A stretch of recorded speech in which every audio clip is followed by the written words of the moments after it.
12ஆம் வகுப்பு கணிதம் அலகு 6 வெக்டர் இயற்கணிதத்தின் பயன்பாடுகள் பயிற்சி 6.3இல் 8ஆம் கணக்கு பார்க்கிறோம். A cap comma B cap comma C cap என்ற 3 அலகு வெக்டர்களில் B cap comma C cap இணை அல்லாத வெக்டர்கள் இணை அல்லாத வெக்டார்கள் மற்றும் A cap cross B cap cross C cap equal to 1/2 பெருக்கல் பி கேப் எனில் ஏ கேப் மற்றும் சி கேப் என்ற வெக்டார்களுக்கு இடைப்பட்ட கோணம் காண்க என கேட்கப்பட்டுள்ளது.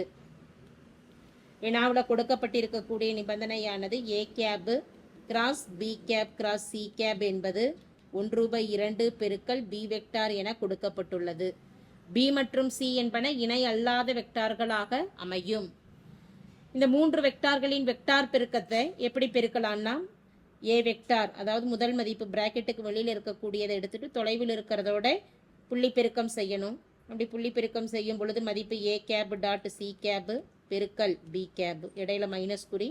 இனி வெளியில் இருக்கக்கூடிய மதிப்பு எடுத்துட்டு அருகில் இருக்கக்கூடிய மதிப்பை எடுக்கும் பொழுது A vector A cap dot B cap பெருக்கல் சி கேப் ஈக்குவல் டு 1/2 பெருக்கல் பி கேப். இருபுறமும் பி கேபின் கெழுக்களை சமப்படுத்தலாம். இருபுறமும் B cabin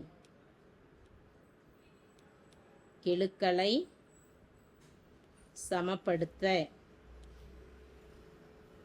A cap dot C cap equal to வலதுபுற மதிப்பு 1/2. பி கேபின் கெழுக்கு மட்டும்தான் எடுக்கிறோம். இப்போ 1/2. ஏ கேப் டாட் சி கேப் என்பதை புள்ளி பெருக்கத்தின் வரையறையின்படி விரிவாக்கம் செய்யலாம். வரையறையானது ஏ டாட் பி எனும் பொழுது modulus of A modulus of B பெருக்கல் காஸ் தீட்டா. அப்போ இங்கே ஏபிக்கு பதிலாக modulus of A modulus of C cap ஒரு காஸ் தீட்டா 1/2.